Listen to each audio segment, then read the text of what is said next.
Just give. Okay, so hello and welcome back, everyone. Thank you for joining us for the second and final webinar in our Planning for Peak Trading webinar series. Thank you for all of the lovely feedback we received on last week's session.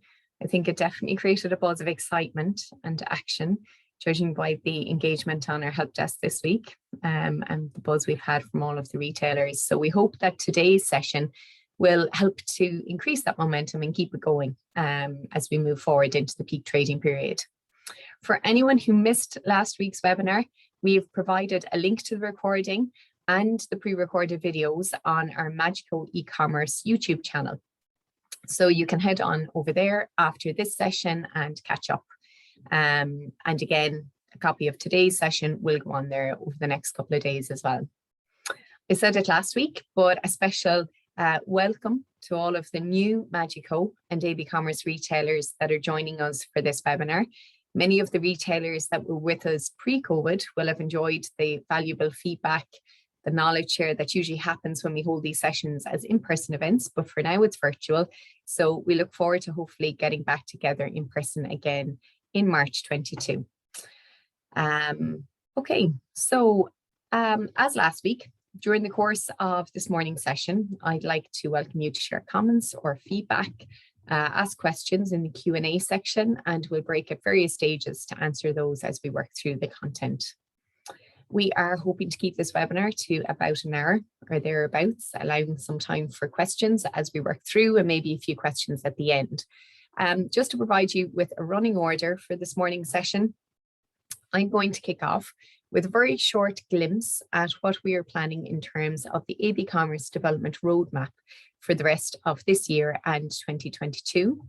Then I'm going to hand you over to Ursula Normoyle, Ursula's Strategic Partner and Channel Development Manager with Magico.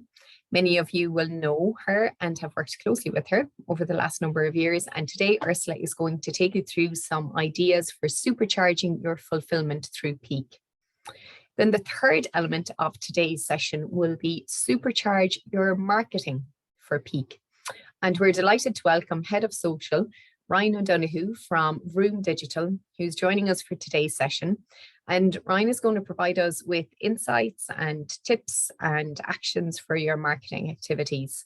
There will be an opportunity at the end if anyone does have any questions, so feel free to pop those into the Q&A if you do. Just to let you know, this webinar is being recorded. And as I said, it will be shared after the session. So if you miss something now, you can always return to it later. So let's get started.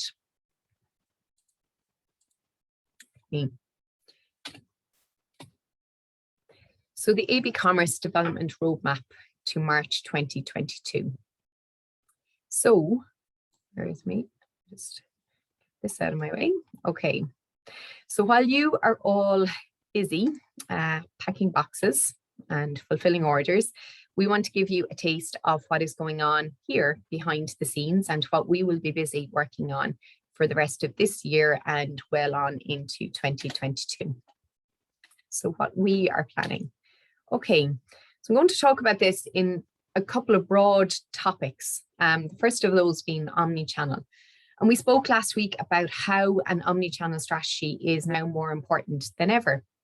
The sands have shifted, so those traditional customers who before only shopped in-store with you, they're now shopping in-store and online. So your online and your offline strategies need to work in tandem. In terms of how we can incorporate the in-store experience online, we are currently developing a number of solutions, such as allowing customers to check the stock level of a product in a store from the product detail page, at checkout looking at only allowing collection from stores where stock is available based on what's in your basket, incorporating outlet stock into the email me when back in stock functionality, which a lot of you may have activated on your site, a great way of bringing retailers back to your site. And we're also currently developing a one account loyalty integration with the Spiral loyalty system. So linking that in-store loyalty experience with the online channel. So that's just some of the work that we're currently underway with in terms of bringing the in-store experience online. But we're always open to hearing what retailers are doing in store. So we're open to experimenting with the likes of QR codes in store. For example, a customer scans QR code with their phone and is brought to an email sign-up page or a promotion page. And we're already talking to some retailers who are displaying the online store in kiosks around their physical bricks and mortar stores. So there's lots of interesting ideas here. So I suppose stay tuned, and please feel free to share your omni-channel strategies with us as well. Okay. So the next one here is search. So we don't ever intend to compete with the likes of specialist intelligence site search providers like Celebris or FactFinder, both of which are integrated onto the AB Commerce platform, and many of our retailers are using those. But we are already piloting a more enriched search as standard on the AB Commerce platform. So our pilot currently offers search as you type, which isn't something that we have there at the moment. So that's something we're trialing at the moment on a pilot basis, as well as the ability to rate keywords based on their position within the text about a product. So we have lots more ideas for the enhancement of search in terms of what it actually searches on. So searching on brand category, searching product code, searching text within titles, descriptions. So there's lots of ideas there, some of which is already being piloted. So stay tuned for further developments on that. And of course, any of these releases, as they're working through, we'll alert you once they're available on the platform. Okay. So design, you'd be delighted to know that we're working on the introduction of some new widgets to the platform, which will provide you, the retailer, with even more interesting homepage layouts, non-product page layouts, and even other areas across the site. And all of those will be very much optimized for the various screen sizes. Payments. So we're looking at enhancing the payment side of the platform. We're already engaged with various online payment gateways with a view to providing even more choice when it comes to payment integrations on the platform. As part of this, we're very keen to provide a solution for Apple and Google Pay. A lot of you have spoken to us about that. We're also looking at the development of a subscription model. That's the concept where you can order something that will be sent to you and charged to your card on a recurring basis without you having to reorder. From a fulfillment perspective, this is a really big area and one we have a focus on for 2022. And as part of this, we're chatting to a lot of our retailers to review their fulfillment process. We're looking at how we can share a recommended process flow, best practices, tools for fulfillment. There are lots of areas that we're currently developing in relation to fulfillment as well. We plan to offer your customers different shipping methods at checkout. We're currently piloting a returns module. We're working on the ability to edit orders and resend invoices, and the ability for web administrators to convert abandoned baskets into orders. And so there's lots there, and very much a bubbling pot of ideas here, but that's just a sample of what we're working towards in terms of fulfillment. Okay, promotions and smarter automated promotions.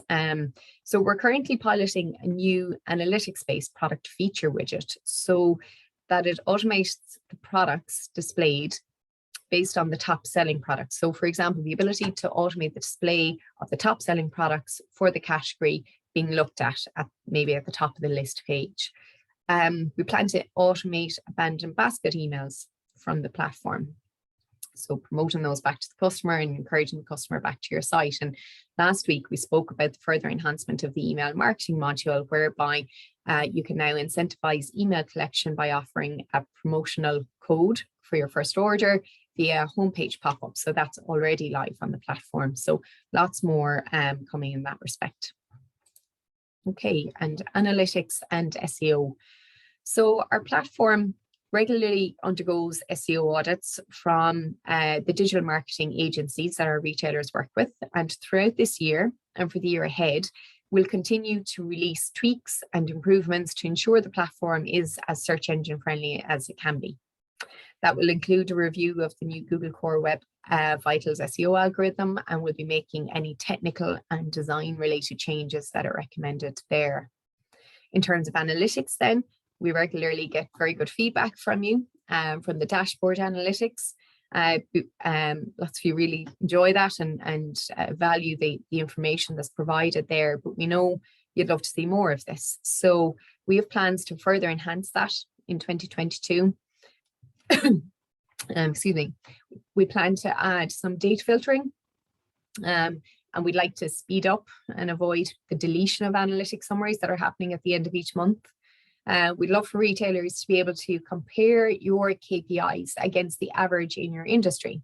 So imagine being able to see your conversion rate or your average order value and how that compares to the average from your industry. And maybe, you know, what are the trends in your industry? Has the average KPI for conversion rate for your industry, is it increasing or has it experienced a dip? So being able to inform you so that you can make better decisions and take action on your site. So that's just a bird's eye view of our development plans for 2022. And while we've lots of plans to make the platform even better, the devil is in the detail, and there's lots of detail behind all of those elements. But behind all of this, I suppose we still want to ensure very much a reactive team, and one that responds to high priority issues that arise on the day-to-day running of your online stores. And that happens. Algorithms of third parties change. Some of you will have experienced credit card bin attacks over the last year. So these are all part of the day-to-day distractions for you and for us. So while we need to keep moving forward and we will continue to evolve the platform, the primary goal of AB Commerce, first and foremost, is to provide you with a secure, stable, reliable, and speedy platform that will allow your customers to buy online, build trust in you and your brand, and ensure high levels of GDPR and integrity along the way. So that's enough about our plans. I'm now going to hand you over to Ursula Normal, who is going to take you through supercharging your fulfillment for peak trading in 2021. Great, thanks, Orla. Let me just get set up here. Now, just as Orla was doing that presentation, I see there's one or two questions have come in, so I've taken a note of those. What we might do is just keep working through the presentations, and then I'll come back and address some of those questions at the end. But Orla can take a quick look at those questions there while I'm presenting. So look, thanks guys. I'm just going to give a very brief overview today of some practical tips in order to supercharge your fulfillment for 2021. So a bottleneck, something we haven't seen for quite a while, but now with people coming back to the office, I think we're going to start seeing a little bit more of these in the future. But what we don't want to see is a bottleneck of orders over Christmas. So you can have the most amazing user-friendly website, you can have a really sophisticated digital marketing, you can have all your stock ready to rock and roll. But if you don't have the fulfillment model that's going to be able to cope with an increase in orders, then you're going to run into some problems, you're going to have a bottleneck, and ultimately is going to lead to a poor customer experience. So we want to avoid that. But it's also worth noting that everybody has a tipping point when it comes to fulfillment. You might have remembered back at the start of COVID that Amazon ran into loads of problems with their fulfillment. So it's something just to be aware of. It's part of your website life cycle. And as your sales increase, you're going to hit a peak, you're going to adjust your fulfillment model, and then you're going to increase your sales again. You're going to have to keep adjusting your fulfillment model. So just bear that in mind. It's something it's a milestone of your website. It's a good complaint to have, and it's something you're going to be continually addressing. But why is Christmas in particularly so stressful? Well, one is because it's a time when we all go shopping. I suppose as retailers, you'll have different peaks and troughs, but Christmas is a time when we all experience it. It also tends to be, just be aware, an important point about Christmas is it's a time when as a customer, you're more likely to experiment with new brands and new retailers. So I might purchase from somebody that I've never purchased from before. And as a retailer, that's a really good opportunity to earn a new customer. So by giving that wow customer experience or that customer service experience over Christmas, you're much more likely to earn those clients then as long-term loyal clients. So it's a really important time to really wow them with your customer experience. Christmas is also a time, look, it's time sensitive. We all want to get our gifts at a particular time. And it's also, I think last year we had a meaningful Christmas. I think this year we're all hoping for something a little bit more exciting. So that's going to raise the expectations. It's going to raise the expectations of your customer. It's also going to mean that temper is a little bit more frayed and people are going to be a little bit more impatient. But as an Irish retailer, it's really your time then to shine and to wow and to show them what a good customer experience that you can provide. So it's going to be stressful, but you know that there's gains to be made from that.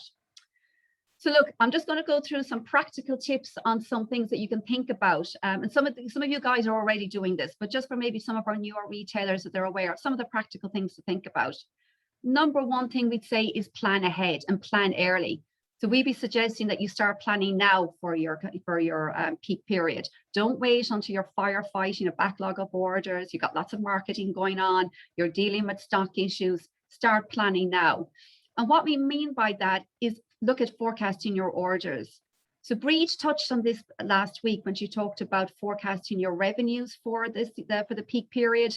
And what's really important then is to break that down into how many orders you think you're going to be dealing with during the peak period. So you're going to use your dashboard, you're going to use Google Analytics, you're going to use historic data. You're going to look at what marketing efforts you're going to be putting in place now. And from that, you're going to be forecasting what your revenues are going to be. You're going to divide that by your average order basket, and you're going to look at realistically how many orders you're going to be looking at. Then you're also going to look at what are you doing at the moment? So how many orders a day are you getting out at the moment? And how long is that taking? And what I say is really analyze that process at the moment. So if you're talking to your customer support people and they're saying, oh, we're getting out, 10 orders in 2 hours. Really talk to them about what tasks that involves. Like, are they talking about everything from downloading the order reports to begin with, to getting those out the door and any customer service that follows afterwards? So to take a really good look at what that process is and realistically how many orders that you're getting through on a day. You might need to think about getting some extra help. We all know at the moment it's a huge problem, people trying to get extra help in. So think about that early. If you're going to get people in, start planning for that now and maybe start advertising to get people in to help you now. Also, actually really important to think about now are some of your printing requirements. So think about with your orders, are you going to put in an offer in there? Are you going to put in some seasonal greeting as something that you're going to throw into the box with it, some season's greetings, and start planning for that now. You could have your artwork all organized now. You could be talking to the printer. So don't wait until you're sending out your first Christmas order to think about what you're going to put in the box with it. Have all that prepared now, because now is a good time to do that. And again, a really important point, and Breed picked up on this last week, is don't ever miss a sale. So think about now and start negotiation now with your couriers about when is going to be the cut-off date for delivery. So if your cut-off date for the delivery is going to be the 21st to 22nd of December, then make sure then you're ready to kick in straight away with your click and collect. Once that period has expired, make sure you're ready to go ahead with your gift vouchers. So all that graphic, all that thinking, all that artwork, all the logistics around that, start planning for that now and don't leave it too late. So that's the key message really today, is to plan ahead and start planning now. A simple one again, but do you have sufficient space? Like you might be doing 5 or 10 orders maybe a day at the moment. You might be doing it from the back office in your store. If that increased to 30, 40, 50 orders, do you actually have enough room to facilitate that? Along with that, do you have enough workstations? Do you have desktops? Do you have printers? Do you have all that? Have all that ready now. Don't be looking for that at the start of November, December. Have all that ready to rock and roll now. And with that, make sure there's a sensible workflow. If you don't have a lot of orders at the moment, your workflow might be a little bit fluid. And people are just kind of doing it as they go about their daily business. But if you're going to rapidly increase the number of orders from, say, 10, 15 up to 40, 50, you're going to want to make sure that you know what that workflow is and maybe have that workflow detailed so that everybody knows what each step is and what is involved. And again, make sure that works with the workplace that you're working in. Make sure that the workflow matches that workspace. Assign responsibility. And again, we think this is really important that that you have somebody within your organization who owns that order fulfillment process. and that their goal is really to have no open orders at the cutoff point. Now, that's not always feasible, but that's always a goal we should be going for. And think about how you can support that person in reaching that goal. Simple ideas is like to have a whiteboard, where you're doing the orders. Have all your numbers up there. Have how many are being delivered, how many need to go out. That's a real great motivator as well to see what's actually happening on a daily basis. And a really important point here, we'd say, where possible, don't have the person who's assigned responsibility for order fulfillment the same person who's looking after your sales and marketing activities. Because what will happen is that person will have a backlog of orders. All the focus will get into getting those orders out the door, and the eye will be taken off your sales and marketing activities. So you'll lose momentum in your sales and marketing. So you'll get to the end of that backlog, but you won't have the sales and marketing activities there to get you into a next backlog. So that's really what you want. You want to make sure during that period of time is that somebody's looking after the orders, but somebody else is looking after sales and marketing, and you're maximizing all your opportunities. As the owner or as the manager of this area, you just want to make sure that you're monitoring all the time, that you're looking at your actual figures versus your forecasted figures. If there's a problem there, why is there a problem, and be ready to pivot. And also be ready to step in, anticipate the problems coming down the line. Is there going to be a backlog of orders? Do you have a problem with stock? And make sure that maybe now start thinking about some of those contingency plans that you could have in place. But just always be ready to step in and overcome any of those issues. Because what's really important here is that there is the potential here to turn any potential issues into happy customers. Like, as a customer, I expect that I'm going to get my delivery on time and I'm going to get what I've ordered. But I know that's not always going to happen. But it's those scenarios where a retailer has gone beyond the call of duty, or they've gone that extra mile, and that they've experienced my pain. I think that's a big thing for customers, that if somebody acknowledges the pain I've gone through and the fact that this is an inconvenience, and if I can see the retailer is doing as much as they can to overcome that, then I'm actually going to turn into a really happy, loyal customer, and I'm going to tell my friends about it. So those customers are actually really important. And as a manager or as a business owner, being able to actually pinpoint those customers and turn them into happy customers can be really important for your long-term strategy and turning those customers into happy, loyal customers. And then finally, look, there is technology out there. Orla has just mentioned there the fact that we are very actively looking at this area as an area of that we really like to kind of delve more deeply into. But at the moment, there is some functionality out there. Like, we do have an integration with Scurry. Now, Scurry is, you need to be doing a high volume of orders to really justify using Scurry, but it is there. It might be worth talking to your account management team when you're having your regular reviews as to when that might be appropriate for you. For those of you who are using DPD, we do have a report that integrates with DPD. So there's an article on the support site that you can read about that. And as I say, Orla is, and the team and the product development team, we are looking actively at ways of kind of improving the fulfillment and our services around the fulfillment. So with that in mind, I'm going to hopefully hand you over now to Ryan, and he is going to talk to you about how you can supercharge your marketing so that you do have lots of orders coming in and that you do have the problem of having to be able to deal with them. So I'll hand you over to Ryan now. Thanks, Ryan. Thanks so much for the introduction, Ursula, and thanks to Briege, Orla, and everyone at Magico for inviting us today. So today we're going to be talking about supercharging your marketing by building intent in the lead up to peak trading periods. And what we're going to focus on today is we're going to have a look at considering user intent. So understanding user mindset and considering intent across all channels, building intent. So setting ourselves up for success coming into peak trading periods, and finally capitalizing on that intent. So making the most use of the data that we've captured and nurturing users to conversion. Just a quick introduction to myself. So I am the head of paid social at Room Digital. Some of the retailers you might be familiar with that we're working with at the moment include Sinead Keary, The Label, O'Brien's Wine, and Kilkenny Design Shop. Some other clients I've worked with in the past include Lloyd's Pharmacy, Mars, Human and Kind, Dublin Herbalists, and also some big brands in Ireland. 3 Ireland, McDonald's. I've worked in insurance with Irish Life EHI, and I've also worked in the not-for-profit charity with UNICEF and Focus Ireland. So just moving on and getting straight into it. So considering user intent. So What does intent mean, and how do users behave online, and how can we leverage that? Well, before we move on, I think it's important to define what intent is. And Google defines intent as intention or purpose, or as an adjective determined to do something. And when we really think about it, this is what we're trying to do as advertisers all the time across all channels, including TV, radio, print.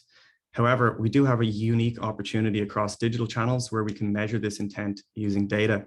And this session will focus on what tactics we can use to build intent while gathering this data for later use during peak periods. We always have to consider user intent level and the mindset a user has when they're browsing across channels. Sometimes we get so caught up in the data that we forget there are real people behind those numbers.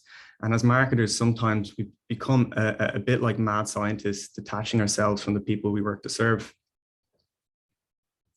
So it's important to take a step back and put a human element back into those numbers and try to understand, based on the data, what a user's level of intent is and how we can help give them the information and trust that they need to part ways with their hard-earned cash.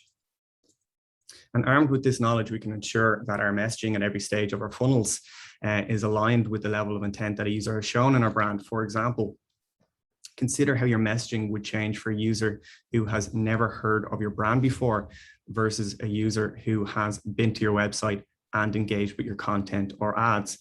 So in this example here, we're talking about a cold audience versus a warm audience. This is what we want to work towards as advertisers over the next 2 months. And we need a warm audience that's ready to convert. Black Friday week is not the time to advertise to a cold audience that has never heard of your brand before. And this intent needs to be considered across all channels. And I want to put in context how that differs across Google and social channels. So looking at Google first, there are 3 main reasons why a user would go to Google. Information research takes up a large percentage of this. The remaining 20% is split between users searching directly for a brand that they want to buy from, or just general intent to buy a particular product, not necessarily focused on which brand sells that item. But there's an underlying theme here, and that's that when users are going to Google, even in discovery mode, they still have a level of intent with their browsing. They're looking to find something out, they're looking to research, or they intend to buy something straight away. With paid social media, we have a huge opportunity to incept a user before this research begins and put ourselves in a position of consideration they would have never otherwise been in. And this is what the industry is now calling discovery commerce. So what is discovery commerce? Well, shopping habits have fundamentally changed, especially over the last 2 years since the pandemic. And I'm sure everyone here in some shape or form has experienced this with their online channels. Where in e-commerce, people find products, with discovery commerce, products find people. And it's so important that we're leveraging this and getting our brand in front of new eyes to relevant new users within our niche. And it's certainly one of the quickest ways we can grow our brand online. So putting that in context, on discovery platforms, we're aiming to build a community and nurture intent, whereas in e-commerce platforms, we are selling products. And discovery platforms include serendipitous shopping. So scrolling through feed and you stumble across a new product that you love, or certainly window shopping. So opening an app to check out the latest trends. Platforms included in this include Instagram, Facebook, YouTube, TikTok, and Pinterest. And then on the right side with search, we have intentional shopping, as we discussed. So, opening the app to search for a new bike, say, for example, or purposeful buying, where you might open the app messaging a business to place an order, and Messenger or WhatsApp can be considered in these brackets. So Facebook is leading the way with discovery commerce, and Facebook conducted a discovery-led shopping study in Q3 of 2020. And the respondents of this study made online purchases of beauty, furniture, electronics, and apparel products within 3 months prior to the study being made. And they found that 41% of respondents discovered the new products through a brand or retailer's own website. 43% of respondents discovered new products through e-commerce. 55% through search, and finally 74% through Facebook-owned platforms. So this talk is going to focus primarily on Facebook and Instagram channels, as these channels pose the best opportunity for capturing data and driving results for retailers in Q4. You're probably asking me at this stage, why do I need to invest in paid social media? Our organic channels are doing just fine. Well, I think this visual paints a perfect picture of the landscape that we're seeing right now. So if this square is all potential buyers, up the top left here, we have your followers, and up there in the far left corner, we have what your organic reach likely looks like. So Facebook and Instagram's organic reach is on the floor and has only diminished over the last 5 years. Your organic reach is likely to be anywhere between 1 to 3% of your followers, and there's no sign that this is ever going to be on the increase again. Facebook is now a pay-to-play platform, and you need to get on board or risk losing out on market share to your competitors that do. So building intent. Now we know why intent is important, how it differs between channels. It's time to get into the tactics and how to build it so that we're in a prime position to make the most of it when peak periods arrive. Some periods in the year are more expensive to advertise than others, and this is simply down to how social ad platforms are set up. Just like a real estate auction, we make bids. The only difference is what we're bidding for is the real estate of a user's timeline. The more advertisers that are bidding, the higher the prices, and these prices soar in November and December. So what can we do to get around that? Well, prepare. And here are 5 tactical tips on how to do that. The first tip is to use Facebook Ads Library. And you can use Facebook Ads Library to see what your competitors are doing. This is a tool that was launched as part of a transparency measure by Facebook a couple of years ago now, but still advertisers are unfamiliar with it, but it's such a powerful tool. You can view every single ad that your competitors have live, and you can use this to advantage in your planning. Tip number 2, make use of Facebook success stories. So Facebook has tons of success stories and case studies on their website. You have the opportunity here to find brands that have succeeded in your vertical and see what you can do to replicate their success during these peak periods. You don't need to reinvent the wheel here. So again, search other competitor brands, brands within your verticals, see what tactics have worked and implement them yourself. Tip number 3, test, and I'll say it one more time for emphasis, test. I'm sure you're all used to doing this on your own website with landing pages and the likes, but you need to start doing the same across your social channels. Start testing formats, content styles, headlines, copy variations, everything. You want to get your learnings ahead of time so you know what works before the cost to advertise skyrockets and you waste valuable ad spend. This is going to increase your odds of success, cutting through the noise, winning more bids for users' timelines, and ultimately edging out your competitors. Tip number 4 is jab, jab, jab, right hook. And this is a phrase Gary Vaynerchuk coined. Some of you might be familiar with him. In fact, he's actually made a whole book around this. And many marketers have come up with similar concepts or way of putting it, but the premise is the same no matter what way you want to look at it. And that's to give, give, give before you sell. Always add value before you ask for something in return. So in the context of what this means for retailers, spend time in the lead up to peak period thinking about how your content can add value to users' timelines, how-to guides, information packs, any form of education. Users are more likely to engage with your content, making it more likely they will go to you over a competitor when your ads are launched come Black Friday, Cyber Monday, and Christmas period. Tip number 5, optimize for objectives that give you valuable retargeting data for peak periods. And 2 of these main ones would include video views and website traffic. So a study done by Criteo in 2019 concluded that website visitors who are retargeted are more likely to convert by 43%, which really puts this presentation into context. And when you're advertising through Facebook Ads Manager, you have the ability to optimize for these goals. Just to put in context what that actually means for Facebook's platform. If I'm targeting a particular user base and I'm optimizing for video views, what Facebook's algorithm will do is actually serve the ads within that targeting pool to users who are more likely to watch videos online, and users behave differently online. So for I, as a user, I might, watch a lot of videos. Somebody else might engage a lot with content, and somebody else, another given user, might click a lot of links onto websites. So Facebook's able to understand, and based on users' previous interactions, who's most likely to take the actions required, so that when we optimize for these events, we're making sure that the first eyes that are going to see our ads are users that are likely to take these actions. So what this means is that essentially, when it comes around to peak periods, and again, thinking about that retargeting statistic, you will be able to retarget users who have watched videos and been to your website, increasing the likelihood of conversion.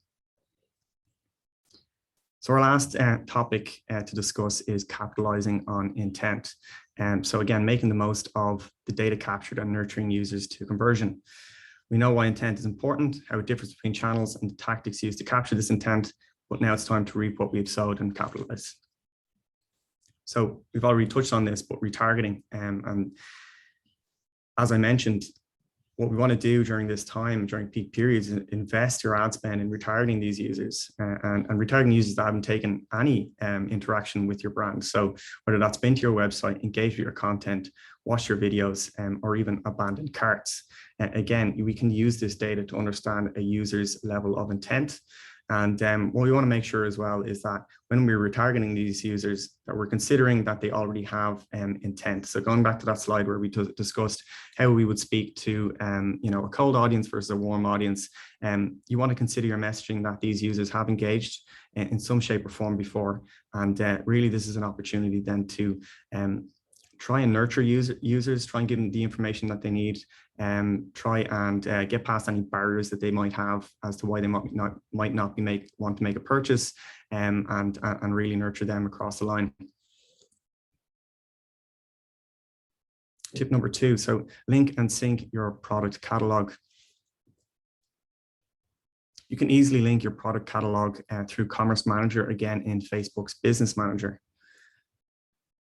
And there's a few ways that you can do this. You can upload your product feed manually. You can upload a data feed. You can use a partner platform integration, or you can also use the pixel itself. So no matter what way you guys are set up, there is a way that you will be able to integrate.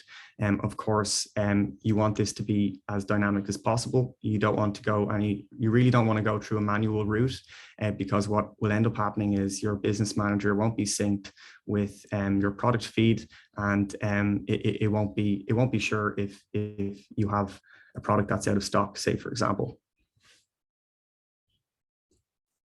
Tip number 3, so dynamic product ads.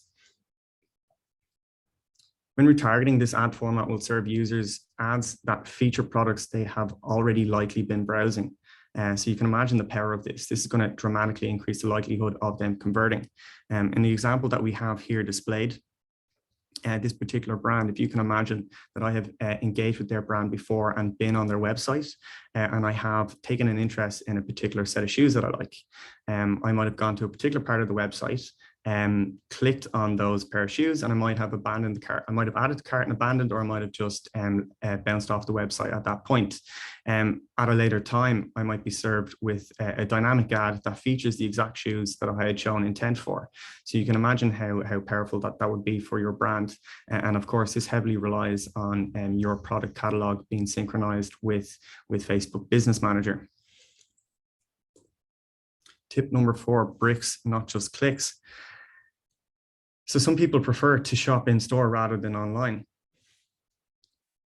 So we want to appeal to these users by creating store traffic ads, and store traffic ads are highly effective. Within Ads Manager, you can set a specific radius around your brick and mortar stores, and we can capture the attention of people who are nearby the store and ultimately drive footfall. You have the option to send them to a store locator landing page, or you can also use a Google Maps feature where a user can immediately find directions from where they are to where your store is. And tip number 5, for those that do prefer to shop online, make sure that your Instagram and Facebook shop are set up. This will link directly to your live product feed, again, ensuring that the user experience on social is as smooth as your website. It's important to remember that your online store on social is as important as your store online or even brick and mortar store. Users are becoming more and more accustomed to browsing through social channels directly for products. We want to make sure that we're not creating any more unnecessary steps, any more barriers from that path to purchase, and making the experience as seamless as possible. So with all that said, I want to leave you with 3 key takeaways to take away from this presentation. And the first one is maximizing your profits during peak periods will heavily depend on the prospective customers that you have nurtured beforehand. Building and measuring intent is key here. Using dynamic product ads wherever you can. Dynamic ads are more personal to the user viewing, as we discussed, and the higher affinity a user has with a product, the more likely they are to convert. And the last one is ensure your user experience both on-site and on social is smooth, limiting any pain points. You don't want to spend money nurturing users over the next couple of months for you to fall at the last hurdle and for them to bounce to a competitor site. And just some final thoughts, guys, before I finish up on resourcing. Hopefully I've outlined how important it is to be using paid social as part of your marketing mix. But if you do ever need any help with paid support by an agency partner or a freelancer, don't leave it till the last minute. Depending on the agency, the time between your first interaction, a proposal being sent out, contract signed, onboarding and ads created could take anywhere from 2 to 3 weeks to 2 months. So certainly if you're looking for support, don't leave that to the last minute and make sure you're getting in early there. But thank you so much, and I'll hand you back over to Orla. Thanks, Ryan. That was a great presentation. I think that it'll have been a very enlightening presentation for many of our retailers who may not have been aware of the dominance of Facebook for discovery commerce, and also some great practical tips on optimizing your spend and not getting sucked into pouring money down the drain when it comes to your spend during peak. And some great ideas there as well about how you can incorporate your omni-channel strategy into your ad campaigns as well, promoting your nearby bricks and mortar stores. So thank you. I think that was a great session. So does anybody have any questions for Ryan? If you do, please feel free to share those in the Q&A box there now. I might just ask Ryan to share with our retailers. So for our retailers that might be, closer to the start of their journey on paid social, could you talk to us a little bit about the value of setting up your Facebook business profile as opposed to boosting posts and working off your organic page as a primary starting point? Yeah, absolutely. I think it's important to think about how Facebook are set up and their business model as well in regards to this. So Facebook obviously, are a business at the end of the day, and they want to make it easy for advertisers to get on board and just start spending. So that's why they came up with the ability to boost posts. It's almost like an entry level to advertising, but really there's only so much that you can do with boosting posts. Really, for what we discussed here today, and when we talk about retargeting audiences, being able to retarget video viewers, being able to retarget users who've abandoned cart, all of that needs to be controlled in Ads Manager and Business Manager, where there's multiple tools available to advertisers. So we have Ads Manager, for example. That's where we create the ads and we have more control. We have an audience section where we can create audiences based on that intent that we discussed. For example, we could create a specific audience of users who've been to a particularly unique landing page, and obviously then that would make sure that the ads that we were targeting to them are more more unique to where they are in their level of intent. And certainly as well, Facebook has its own commerce manager where you have the ability to link and sync your product catalogs, set up your Instagram shop, set up your Facebook shop. So all of that, they're just very, very powerful. And yeah, I think just it's just worth, if you were going to be, if you're serious about growing your brand, that is the next step to moving into. Brilliant. Thanks, Ryan. Thanks, Brian. Don't think we have any specific questions coming through there on the Q&A. You've obviously impressed them into silence, Ryan. They're all gone off to set up their Facebook campaigns. So I know, Ryan, you've kindly offered to maybe follow up with some resources that we might share with the recording of today's session, which will come some stage next week as well. So if there's nothing more coming through Q&A there, I think we'll probably wrap up this session here for today. So I'd like to take this opportunity to thank you, Ryan, for joining us today. It's been great. I'd like to thank all of our Magico and our AB Commerce retailers for attending this session. And thank you to all of the Magico team who've brought together all of the content that we've communicated here this morning, and to Ryan's contribution to that as well. It's been really valuable. Hopefully there's lots of useful ideas and nuggets for you to take away from this session, and also from last week's session as well. And just remind you that that's available on our YouTube channel, and this session will be available for you over the coming days there as well. So as always, though, we'd love to hear from you. So please, if you have any feedback on this morning's session, have you enjoyed it? Was it useful? Ideas for future sessions? Please pop any thoughts into the Q&A now, or pop an email to us later. I'll be delighted to hear from you. So thank you again to everyone for joining us. Happy planning and have a great day. Take care. Thanks so much, everyone.